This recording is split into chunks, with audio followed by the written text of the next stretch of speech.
Hello दोस्तों, स्वागत है आपका स्टॉक मार्केट की एक और नई वीडियो में। दोस्तों, अनिल अंबानी और मुकेश अंबानी दोनों तो धीरू भाई अंबानी के ही बेटे थे। लेकिन अगर हम दोनों में नेटवर्क की बात करते हैं तो जमीन आसमान का अंतर है। जहां मुकेश अंबानी एशिया के नंबर 1 रिचेस्ट आदमी की लिस्ट में आते हैं, वहीं अनिल अंबानी बैंकरप्सी हो चुके हैं। ये जो है वो बैंकरप्सी फाइल करते जा रहे हैं और उनके हिस्से में जितने भी बंटवारे के समय कंपनी आई थी रिलायंस ग्रुप की, एक एक करके सब जो है वो आपकी बैंकरप्सी फाइल करती जा रही है और इनका बिजनेस पूरी तरीके से ठप होता जा रहा है। ये लगातार जो है बैंकरप्ट होते जा रहे हैं। तो अब जाकर के फिर से एक न्यूज निकल के आ रही है जो बहुत ही दुखद न्यूज है इनकी कंपनी को लेकर के। एक और इनकी कंपनी है जो बिकने के कगार पे थी और अब जाकर के बिक गई है। तो इसी के वीडियो में हम बात करेंगे कि आखिर ये कौन सी कंपनी है जो अनिल अंबानी की बिक गई है और इसके पीछे क्या रीजन रहा। साथ ही हम देखेंगे कि ये कंपनी का अभी जो है वो मार्केट वैल्यू क्या चल रहा है और कितने में इसका बिका। तो चलिए दोस्तों वीडियो शुरू करते हैं। लेकिन दोस्तों, अगर आपने मेरे चैनल को अभी तक सब्सक्राइब नहीं किया तो आप मेरे चैनल को सब्सक्राइब कर लीजिए और बेल आइकन को ऑन कर दीजिए, ताकि ऐसे ही स्टॉक मार्केट से रिलेटेड वीडियो आप तक आसानी से पहुंच सके और आप स्टॉक मार्केट से अपडेटेड रह सके। तो चलिए दोस्तों हम देख लेते हैं। तो अगर हम दोस्तों बात करते हैं न्यूज की, तो न्यूज ने ये बता रहा है कि IIHL, आप यहाँ पे देख सकते हो, IIHL की होगी अनिल अंबानी की रिलायंस कैपिटल, IRDAI। ठीक है, इसने जो है वो मंजूरी मिल गई है, जिसके बाद रिलायंस कैपिटल जो अनिल अंबानी के हिस्से में आई थी बंटवारे के बाद, वो जो है वो बिकने के कगार पे और बिक गई, अधिग्रहण हो गया इसका। किसने अधिग्रहण किया? तो IIHL ने अधिग्रहण किया, जो हिंदुजा ग्रुप की एक कंपनी है। ठीक है, अब चलिए हम इसके पूरे डिटेल को बात करते हैं कि आखिर ये बिकने के पीछे क्या रीजन रहा और इसी जो बिकने पर कितना रुपया मिलेगा। तो देखिए, इंश्योरेंस सेक्टर रेगुलेटर IRDAI ने कर्ज में डूबी रिलायंस कैपिटल के अधिग्रहण के लिए हिंदुजा समूह की company IndusInd international holding limited IIHL को मंजूरी दे दी है। किस लिए दी है? क्योंकि ये जो थी वो आपकी बहुत ज्यादा कर्ज में डूबी थी। ठीक है, जिसकी वजह से ये बिकने के कगार पे आ गई और जो इसको खरीदा है वो IIHL हिंदुजा ग्रुप की जो कंपनी है उसने खरीदा है। ठीक है, अगर हम बात करते हैं, हालांकि यह मंजूरी कुछ शर्तों पे दी गई है। रिलायंस कैपिटल अनिल अंबानी के रिलायंस ग्रुप का हिस्सा है। आप जाहिर सी बात है, अनिल अंबानी के में आया था ये बंटवारे के टाइम पे, तो इसी का हिस्सा होगी। IIHL के एक प्रवक्ता ने बताया कि 10 मई 2024 को IRDAI ने इस अधिग्रहण की मंजूरी मिली। इस पर अभी कुछ रेगुलेटरी, वैधानिक और न्यायिक मंजूरियां लेना बाकी है। यानी कि 10 मई 2024 को इसको जो मिल गया, अधिग्रहण करने की मंजूरी मिल गई है इरडा से। ठीक है, लेकिन कुछ कुछ रेगुलेटरी और आपके न्यायिक मंजूरियां जो लेना बाकी है वो अभी ले ली जाएगी और पूरी तरीके से कंप्लीट कर दिया जाएगा। आगे अगर हम बात करते हैं तो प्रवक्ता ने कहा कि IIHL इसे जल्द से जल्द प्राप्त करने की दिशा में काम करने के लिए प्रतिबद्ध है और इसका लक्ष्य NCLT की ओर से निर्धारित तारीख 27 मई 2024 तक इस लेनदेन को क्लोज करना है। यानी कि NCLT, national company law tribunal, जहां से सारी कंपनियों को जब वो बैंकरप्सी फाइल करती है तो वहां से गुजरना पड़ता है। तो उसके तहत ये जो डेट दिया गया है 27 मई 2024 तक, तब तक जाकर के पूरी तरीके से क्लोज करना है। जितना भी पैसा में लेन देन हुआ है इसको क्लोज करने की बात कर रहे हैं और तब तक ये क्लोज करने के फेवर में भी है। ठीक है, आगे अगर हम बात करते हैं तो NCLT ने इस साल फरवरी में मंजूर किया था रिजोल्यूशन प्लान। देखिए, अब कोई भी कंपनी जब बहुत ज्यादा कर्ज में डूब जाती है, इतना डूब जाती है कि वो वापस से रिवाइव नहीं हो पाती, तो सभी कोई NCLT के पास जाते हैं, नेशनल कंपनी लॉ ट्रिब्यूनल, जो वो जहां पे वो बैंकरप्सी फाइल करते हैं और उसके बाद इसका जो वो विलय का प्रक्रिया चलता है, इसको बेचने की कार्रवाई चलती है। तो इसके पास फरवरी में गया था जहां पे रिजोल्यूशन प्लान को मंजूरी मिली थी। नेशनल कंपनी लॉ ट्रिब्यूनल 27 फरवरी 2024 को IndusInd international holding capital Reliance के 9,650 करोड़ रुपए की समाधान अनुरोध को मंजूरी दी है। देखिए कितने रुपए में बिक रहा है, तो 9,650 करोड़ रुपए में ये कंपनी को IIHL ने खरीद लिया। इसने पहले नवंबर 2021 में रिजर्व बैंक ने रिलायंस कैपिटल की ओर से गवर्नेंस के मुद्दों और पेमेंट डिफॉल्ट को लेकर के रिलायंस कैपिटल के बोर्ड को भंग कर दिया था। ठीक है, अब चूंकि ये कंपनी लगातार कर्ज में डूबी थी, जिसकी वजह से नवंबर में इसके बोर्ड ऑफ डायरेक्टर को भंग कर दिया था और इसकी जगह पे दूसरे को, इसकी जगह पे अगर हम बात करते हैं तो नागेश्वर राव YC एडमिनिस्ट्रेशन नियुक्त किया था। ठीक है, उसने कंपनी का अधिग्रहण करने के लिए फरवरी 2022 में बोलियां आमंत्रित की थी। यानी कि उस समय बोली लगा, जिस जिसको भी बोली लगाना था इस कंपनी को लेकर के, रिलायंस कैपिटल को उस समय आमंत्रित किया था। रिलायंस कैपिटल पर लगभग 40,000 करोड़ का कर्ज है दोस्तों, आप देख सकते हो। और यही रीजन है कि ये बिकने के कगार पे आ गई और अनिल अंबानी जो है वो बर्बाद हो गए। अगर हम जून 2023 में बात करते हैं तो हिंदुजा समूह की कंपनी ने 9,661 करोड़ रुपए में एडवांस कैश वाली बोली के लिए चुना गया, नकद बोली के लिए चुना गया था। रिलायंस कैपिटल का अतिरिक्त 500 करोड़ रुपए का नगद शेष भी ऋणदाताओं के पास जाएगा। आप देख सकते हो, ये जो है वो 9,661 करोड़ में बोली लगाया हिंदुजा ग्रुप के IIHL ने और उसके बाद रिलायंस कैपिटल इसकी हो गई। अगर हम बात करते हैं तो इसके अलावा 500 करोड़ जो एक्स्ट्रा मिलेगा ये भी ऋणदाताओं के पास जाएगा। यानी रिलायंस कैपिटल को जिसने भी कर्ज दिया, जो कि 40,000 करोड़ का कर्ज है, तो उसको सारे पैसे मिलेंगे। ठीक है, आगे अगर हम बात करते हैं तो RNLIC, Reliance Nippon life insurance corporation की 26% हिस्सेदारी एशिया इंटरप्राइजेस के पास जाएगी। क्या है इसके मामले में, तो देखते हैं। मनी कंट्रोल को मिली जानकारी के मुताबिक IRDA, insurance regulatory and development authority of India ने Reliance Nippon life insurance company की 26% हिस्सेदारी हिंदुजा ग्रुप को एशिया इंटरप्राइज को ट्रांसफर करने की मंजूरी दे दी है।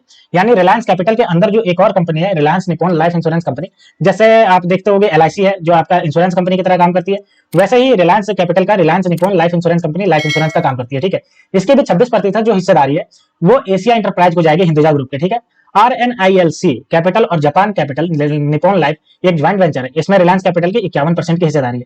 अब ये जो Reliance Nippon life insurance company है ये ज्वाइंट वेंचर कंपनी है, इसमें रिलायंस कैपिटल का 51% हिस्सेदारी है और 49% है वो जापान की निप्पॉन लाइफ का हिस्सेदारी है। ठीक है, तो ये जो है अब इसमें से 26% है जो एशिया एंटरप्राइज को जाएगा हिंदुजा ग्रुप को। ठीक है, आगे अगर हम बात करते हैं इरडा की मंजूरी के अनुसार हिंदुजा को अप्रूवल की तारीख से 3 महीने की अवधि के अंदर RNLIC के शेयर पूरी तरीके से खरीदनी होगी। लेन देन के बाद इरडा की शर्तों के अनुसार Reliance capital, Nippon life insurance और एशिया एंटरप्राइज LLP कंपनी के प्रमोटर बने रहेंगे। अब जब ये रिलायंस कैपिटल पूरी तरीके से बिक जाएगी तो इसमें जो है वो कुछ हिस्सेदारी रिलायंस कैपिटल के पास, कुछ निप्पॉन लाइफ के पास और कुछ आपका एशिया एंटरप्राइज जो हिंदुजा ग्रुप अभी प्रमोटर बनी है ये इसके प्रमोटर बने रहेंगे। ठीक है, तो दोस्तों आपने देखा कि रिलायंस कैपिटल पे 40,000 करोड़ की जो कर्ज है जिसकी वजह से ये बिकने के कगार पे आ गई, इसको हिंदुजा ग्रुप की IIHL ने खरीदा है और 9,661 करोड़ रुपया इसका बोली लगाई है। साथ ही 500 रुपया जो एक्स्ट्रा मिलेगा इसको वो ऋणदाताओं के पास जाएगा। तो आपने देखा कि रिलायंस कैपिटल जो है वो अनिल अंबानी की कंपनी बिकने के कगार पे है और हमने देखा कि ये जो कंपनी है वो लगातार आपके लॉसेस में चल रही थी जिसकी वजह से बिक गया। अब चलिए दोस्तों इसका फंडामेंटल को देखते हैं कि फंडामेंटली ये कंपनी कैसा कर रही है। तो ये देखिए हमारे पास आ गया रिलायंस कैपिटल लिमिटेड जिसका प्राइस देखिए 12.40 रुपया है मात्र, और शुक्रवार को जब बंद हुआ तो 1.23% से तेजी थी। मार्केट कैप की बात करते हैं तो 312 करोड़ का मात्र मार्केट कैप है। ROC देखिए नेगेटिव में चल रहा है 18% का। वहीं अगर हम बात करते हैं बुक वैल्यू तो देखिए 455 रुपए का नेगेटिव बुक वैल्यू। क्यों? क्योंकि 40,000 करोड़ का कर्ज है इसके पास। EPS भी इसका नेगेटिव नहीं होना है, 52 रुपया 70 पैसा। हाई और लो देखिए 8 रुपया 30 पैसा लो और 16 रुपया हाई गया है। अगर हम फेस वैल्यू की बात करते हैं तो देखिए 10 रुपए का इसका फेस वैल्यू है। अब हम इसके चार्ट पैटर्न को देख लेते हैं तो 6 महीने में देखिए 6 महीने में ये 20 नवंबर 2023 को 11 रुपया 70 पैसे पे ट्रेवल कर रहा था। उसके बाद मैक्सिमम देखिए 15 रुपया 20 पैसा और फिर आपका 12 रुपया 35 पैसे पे आ गया। वहीं एक साल में इस कंपनी ने देखिए जो है 8 रुपया 85 पैसा से बढ़कर के 12 रुपया 35 पैसा गई है। 3 साल में देखिए 3 साल में आपका ये देखिए 11 रुपया 30 पैसे पर ट्रेवल कर रही थी। उसके बाद देखिए अभी जो है 12 रुपया 35 पैसा है। मैक्सिमम की बात करते हैं तो 27 रुपये तक गई थी 25 जून 2021 को। 5 साल की बात करते हैं तो 5 साल में देखिए कंपनी कहां से टूटी है, 136 रुपया 55 पैसे पे ट्रेवल कर रही थी और वहां से आपका ये टूट करके सीधा 12 रुपये पहुंच गई। वहीं अगर हम 10 साल का चार्ट पैटर्न की बात करते हैं तो देखिए कंपनी कितनी ऊपर जब के ट्रेवल कर रही थी, 300 400 यहां तक कि आपका अगर बात करते हैं तो लगभग 762 रुपया 30 पैसे के आसपास गई। और उसके बाद इसमें जो बहुत ज्यादा कर्ज देखने को मिलने लगा, इसमें कंपनी में मिसमैनेजमेंट देखने को मिलने लगा, जिसकी वजह से ये कंपनी आपका देखिए मैक्सिमम जो थी वो 15 सितंबर 2017 की थी। उसके बाद लगातार टूटती चली गई और अभी एक पेनी स्टॉक्स में आ गई है। ठीक है, और वो भी नेगेटिव रिटर्न देने वाली कंपनी। बात करते हैं दोस्तों इसका क्वार्टरली रिजल्ट। तो देखिए क्वार्टरली रिजल्ट सबसे पहले हम इसके सेल्स की बात करते हैं तो सेल्स देखिए इसका जो है वो ग्रेजुअली बढ़ता जा रहा है। जून 2023 में 5,957 करोड़, सितंबर 2023 में 6,393 करोड़ और दिसंबर 2023 में 6,058 करोड़। अगर हम बात करते हैं ऑपरेटिंग प्रॉफिट तो ऑपरेटिंग प्रॉफिट देखिए नेगेटिव में चल रहा है। सितंबर 2023 में 251 करोड़ का लॉस में थी और 218 करोड़ के ये पॉजिटिव में आ गई दिसंबर 2023 में। वहीं अगर हम बात करते हैं नेट प्रॉफिट तो नेट प्रॉफिट भी आप देख सकते हो लगातार इसका नेगेटिव में चल रहा था और दिसंबर 2023 में 81 करोड़ का इसका प्रॉफिट में आई थी। ठीक है, बात करते हैं इसके एक साल के चार्ट पैटर्न की प्रॉफिट एंड लॉस। तो देखिए सबसे पहले सेल्स की बात करते हैं तो सेल्स आप देख सकते हो मार्च 2022 में 19,272 करोड़, मार्च 2023 में 19,037 करोड़ और ट्रैवलिंग 12 मंथ में आप देख सकते हो 22,877 करोड़ हो गया। ठीक है, अगर हम बात करते हैं ऑपरेटिंग प्रॉफिट तो देखिए लगातार कंपनी नेगेटिव में चल रही है, लगातार लॉसेस बुक कर रही है ईयरली बेसिस पे। वहीं अगर हम बात करते हैं नेट प्रॉफिट तो नेट प्रॉफिट भी देखिए लगातार कंपनी लॉसेस में चल रही है और यही वजह है कि ये जो कंपनी है दिवालिया घोषित हो गई और बिकने के कगार पे आ गई है। अब अगर हम बात करते हैं इसके शेयर होल्डिंग पैटर्न के बाद अगर हम इसके परसेंटेज अब अगर हम इसके ग्रोथ परसेंटेज की बात करते हैं तो देखिए सेल्स ग्रोथ देखिए 18% से बढ़ रहा है। अगर हम ट्रैवलिंग 12 मंथ की बात करते हैं तो प्रॉफिट ग्रोथ देखिए आपका जो है वो 70% से बढ़ रहा है। और अगर हम स्टॉक के CAGR की बात करते हैं तो देखिए 36% से बढ़ रहा है। तो इसका जो ग्रोथ परसेंटेज है वो तो आपको पॉजिटिव में नजर आ रहा है, लेकिन अगर हम प्रॉफिट की बात करते हैं, नेट प्रॉफिट की बात करते हैं तो ये लगातार इसके लॉसेस चल रहे हैं। ठीक है, अब हम बात करते हैं इसके बैलेंस शीट में इसके रिजर्व और अगर हम एसेट्स की बात करें तो रिजर्व देखिए रिजर्व की बात करते हैं तो लगातार नेगेटिव रिजर्व नजर आ रहा है। मार्च 2023 में 12,319 करोड़ का नेगेटिव, सितंबर 2023 में 11,745 करोड़ का।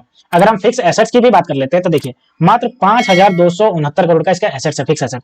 और देखिए इसका रिजर्व जो है वो नेगेटिव में है, तो आप देख सकते हो कितना ज्यादा आपको ये लॉसेस मेकिंग कर रही है। ठीक है, अब हम बात करते हैं इसके शेयर होल्डिंग पैटर्न। तो ये हमारे पास शेयर होल्डिंग पैटर्न आ गया। हम बात करते हैं अनिल अंबानी के रिलायंस ग्रुप के पास। तो देखिए 0.89% का स्टेक है। अब जाहिर सी बात है जो कंपनी बहुत ज्यादा दिवालिया घोषित हो चुकी है या दिवालिया घोषित होने के कगार पे है उसको प्रमोटर क्यों रखेंगे, और यही रीजन होता है कि प्रमोटर अपना 99% बेच देते हैं। तो देखिए 0.89% मात्र शेयर है आपके प्रमोटर के पास। अगर हम FII की बात करते हैं तो FII एकदम 0 है। कुछ इसके पास शेयर था आप देख सकते हो और लास्ट इसके पास जो है वो मार्च 2023 में 0.14% का स्टेक था और ये भी अपना बेच के निकल गया। ठीक है, पॉजिटिव आपका डायरेक्शन में। अगर हम DII की बात करते हैं तो ये भी अपना जो वो ऑफलोड कर रही है, लगातार बेच के निकलती जा रही है। 3% से घटाकर 2.99% कर दिए। अगर हम गवर्नमेंट की बात करते हैं तो गवर्नमेंट के पास जो वो कांस्टेंट 0.02% का स्टेक है। और पब्लिक की बात करते हैं तो पब्लिक के पास देखिए 95.47% का स्टेक है। तो दोस्तों ऐसी कंपनियों में पब्लिक ही बीच में फंस जाती है और प्रमोटर जो होता है वो पहले ही बेच के निकल जाते हैं, क्योंकि उनको पता रहता है कि कंपनी जो है वो लगातार लॉसेस बुक कर रही है और कंपनी का जो आने वाला फ्यूचर है वो बहुत ही बेकार रहने वाला है, जिसकी वजह से वो जल्दी जल्दी करके अपना बेच लेते हैं सारा स्टेक और जितना भी होता है वो पब्लिक को भेज देते हैं, जिसकी वजह से पब्लिक जो है इसमें फंस जाती है। तो दोस्तों ये थी पूरी न्यूज रिलायंस कैपिटल लिमिटेड के रिगार्डिंग कि इसका जो है डील हो चुका है और ये बिकने के कगार पे है और ये बिक चुकी है। ठीक है, तो दोस्तों ऐसे ही स्टॉक मार्केट से रिलेटेड वीडियो देखने के लिए आप मेरे चैनल को सब्सक्राइब कर लीजिए। तो मिलते हैं दोस्तों नेक्स्ट वीडियो में, तब तक के लिए स्टे ट्यून्ड, थैंक यू।